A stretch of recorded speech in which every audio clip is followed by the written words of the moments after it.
Senator, for your testimony here today. It's an emotional testimony and it's well taken. I don't think there's a member here that would disagree that parents should have a choice in their children's education. We have worked so hard over the years, as you had, over the years you served our country and our state. The one question I would like to pose to you, if I may, Senator, is this: as we look back at what has happened in Texas over the years and how we have been rated ourselves compared to the rest of the country, we find ourselves at the very bottom continuously, 50th in this, 50th in that, 49th in this, including what we pay our public school teachers, etc. We obviously should have master teachers. As a grandparent, I certainly agree that the 4 of the 5 grandchildren that I have that go to public schools should have master teachers. In order to have master teachers, obviously, we have to compensate them. The other things is we all agree that a foundation starts at a very early age, and not addressing pre-kinder, for example, allotments or budgeting funds, the necessary funds to address our pre-kinder, is a major concern of mine. How do you feel about what has happened here in this state, in this legislature over the years, especially as of late, where we have not even funded enrollment growth as we did for the first 60 some odd years when that started, and we took money from other students in the public school system in Texas to be able to raise the money to educate the 80,000, 85,000 that came in. Was that a wise thing for us to do? Have we really addressed the needs of our public schools by not funding those public schools and cutting back to the tune of $5.4 billion? Now, we might agree, some of us, that money is not the answer, but certainly you can have and establish the infrastructure you need and bring in the master teachers you need and educate our children when they need to be educated, let's say at pre-kinder, to establish, their education. Senator, let me say that obviously money is a powerful tool. It is not the solution to all problems. I do think in our public education system that we're not using money very effectively. I think one thing I would look at if I were sitting where you're looking is, can't we bring some of these ideas together? For example, if we take Senator Campbell's bill, with the 40% of the money that comes back, if a parent says, I'd like to take that money, that $5,400 or whatever it was, and use that to pay most of the tuition to send my child to Catholic school, why don't we take part of that money and give it back to public education? They've got one fewer student, and they've got more money.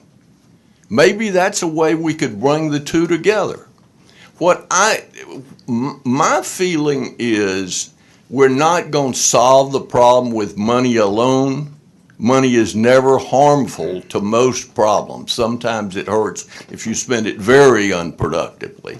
But I would say that a nice change in the program might be to let the child have 50% and let them and their parents decide where they go to school, have 10% come back to the public schools so that you could have more master teachers, and maybe take the other 30% and put it in a trust that's not part of the budget, and as we get enough money, let the parents who are already sending their children to private or parochial schools get the same 50% everybody else does when you have the money.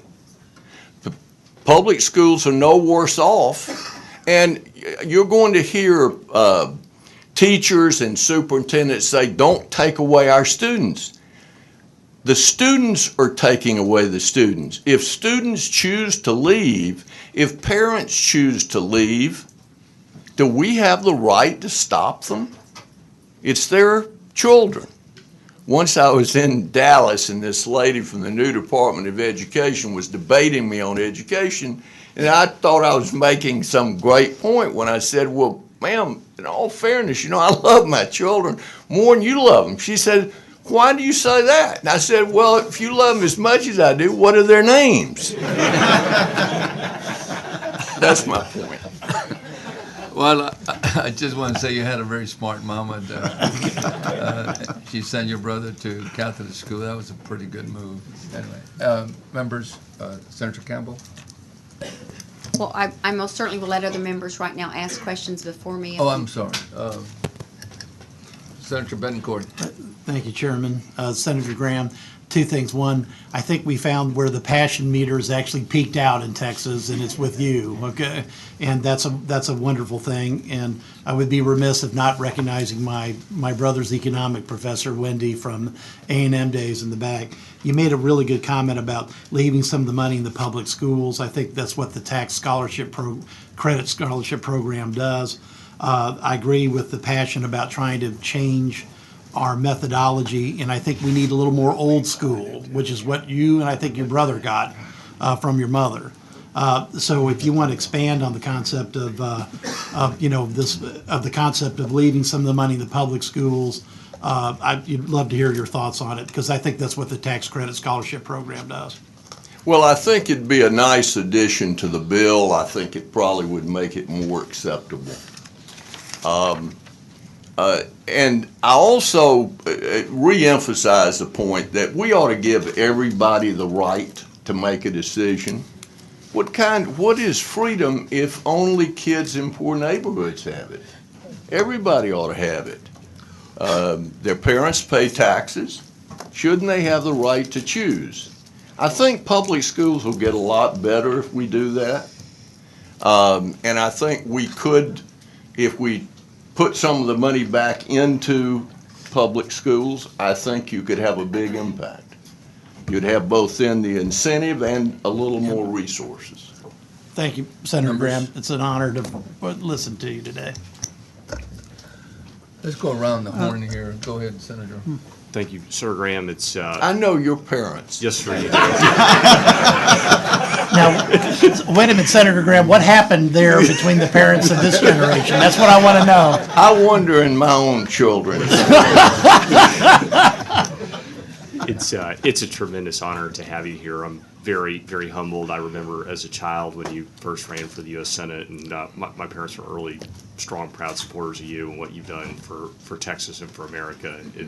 I'm awed that you're here. So thank you for your passionate testimony today. Well, thank you. And just let me give one little response to that. I know that there are differences of opinion, and I respect other people's opinion. But please remember that every day some kids going into the first grade and their life is being forever affected.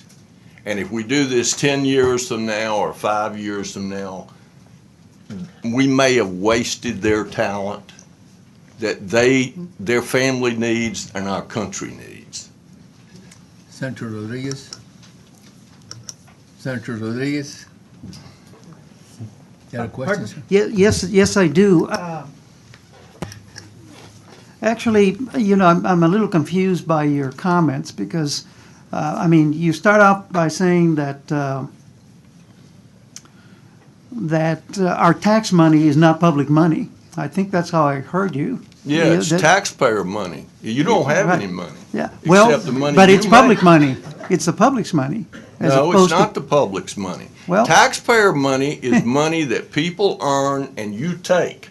But it's their money, it's not your Well, money. I understand that, but once we pay it in taxes and it goes to the government, then the government uses that as public money for the public good, presumably, right? I mean, you're a government professor. It doesn't change whose money it is Well, and who made it. My point is that it's the parents make this money. They should have more say in how it's used. It's not that I want to spend more on education. I just want different people doing the spending. Well, look, and I, you said you respect people's opinions. I respect yours. I don't agree with your view of things, because you seem to be implying that we need to give parents choice because the public schools are all failing. I mean, you seem to suggest. In fact, that was the other thing I wanted to bring out. I understood your commentary to be that the public school system is in such dire straits that we need to have all the parents choose to go to these other schools. Did I understand you? No, I think correctly? they should have the right to choose. Right. I think if they believe they have good public schools, they won't leave. But I think if they believe they don't, Right. they will leave. Well, and I guess you would agree that there are good public schools. I mean, overall, the educational Sure there system. are, but most people can't live in those neighborhoods. Well, let's talk about that. I mean, are you? And if you're a good Yeah. student, look, if you're brilliant, you can succeed anywhere. The problem is there are a lot of kids with talent that aren't brilliant. Well, look, Citizen Graham, are you concerned with the studies that indicate that the choice movement contributes to the flight from our inner city schools of white parents? There are studies from Columbia Teachers University, one of the preeminent institutions in education in the country, that have data that indicate that white parents are leaving inner city schools, and even poor parents, right, are leaving inner city schools. They don't want to be the ones that are getting some of these vouchers. They don't want to be with lower income status students as well. You're not concerned I about think that the people, trend in the country? If they're leaving, it's an indication they don't think their children are getting adequate education. And I want to give all parents a chance to leave if they choose to leave. The inner city the inner city schools don't own our children. We own the inner city schools. And I'm saying if they can't, if I'm a working mother and I got two little children and all my dreams are tied up in them, and the inner city school is not educating them, they can hardly read, I'm worried about them getting into drugs and crime, I ought to have a right to move. Well, here's the concern I have, okay? So you say they have the right to move so that they can go and get a better education than what they're getting in the public schools. But as I look at the data, I mean, it works both ways, right? You have high-performing public schools, including in the inner city. I can point to you some schools in the barrio in El Paso that are high-performing schools. Conversely, you also have data that show that some of these private schools, some of these charter schools, where choice is being implemented, are not outperforming the public schools. On They're not average, doing they're as well. outperforming them by In- extraordinary including in margins. places like California and Florida that everybody mentions where vouchers have been implemented. I mean, that's the data that I'm looking at. So I'm trying to just provide a balance here, okay? I understand what you're saying, and for someone like me, I say, well, we do want to do, each and every one of us, what's best for our children, as you pointed out from your own history. We definitely want to do that, but I think we need to be more balanced in the information we're putting out as to what we're doing here. We are essentially shifting, I insist, public dollars, taxpayers' dollars, from the public schools into private schools. Well, it's the parents that are shifting it by moving their Well, children, and it was their money to begin with. They're shifting I'm it- not trying to shut down public Yeah. education. Well- I'm just trying to give people that are unhappy about what is happening to their child the opportunity to do something else if they believe that's better for them. And, there are great public schools. There's some private schools that are not doing well. Of course, over time, I think that fixed itself. Plenty of failing But I charter want to give schools, people a too. chance to choose. That's all I want to do. We've had to close some charter schools here in Texas because they were just simply either financial mismanagement, not Well- performing, there's no accountability, as But we insist on public The schools. point remains that charter schools, on average, greatly outperform non-charter schools. Private schools, on average, outperform public schools. I mean, those are just the facts. Well, Now, it doesn't mean every school does. I'm not trying to indict public education, but I am saying, imagine if every grocery store was run by the government. The local people in that area that ran it had a monopoly on it. It was the only place you could shop. How do you think you'd get treated? well, I don't think well. I think they wouldn't have fresh vegetables, and they wouldn't care that I was unhappy about it. well, look, we're having this great debate about whether or not money makes any difference in schools, in funding schools, that money's not the answer and all that. We've had I think in my last count, it's about 6 or 7 school finance cases here in this state where different judges have concluded that we put Band-Aids on our school finance system and then conclude that it becomes unconstitutional again. It doesn't provide the constitutionally mandated adequate and equitable education that is enshrined in our Texas Constitution for a student to get a public education. That's in the Constitution, a public education. And so it seems to me that we have an obligation to ensure, Mr. Gramm, that we do everything we can to help our public schools succeed. Those that are failing in the inner cities, as you point out, do you not think we have an obligation to ensure that those schools can succeed too? And so if you do, then my concern is that to the extent that we siphon off some of these public dollars through these vouchers, either through a tax credit system or through the savings grant system or through some other mechanism, that we are thereby ensuring that those schools, public schools, are going to not only continue Well, failing, I don't see how but the public school's but worse fail. off, Senator, because they don't have the student and they don't have the money for that student. How are they worse off? I think that, and the senator's bill gives them only part of the money. Right. If you leave the public schools, you have less money to spend on your education.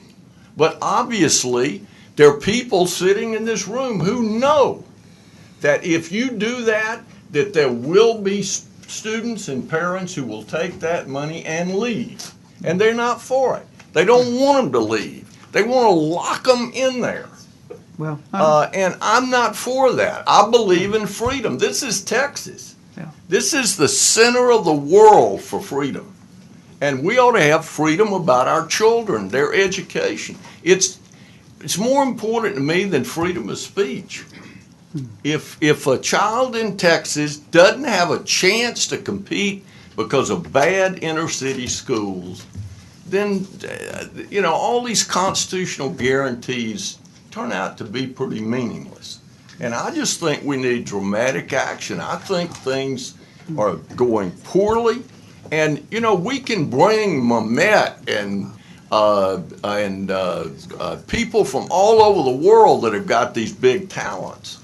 But we got our own people here that have got talents, and we need to develop it. And I think we need more choices, more competition, but I'm not against public education. well, I'm glad to hear that. I am glad to hear that. Okay. And I'm sure we're going to hear plenty of testimony on both sides, so I look forward to it. Thank you. Thank you, Mr. Chairman.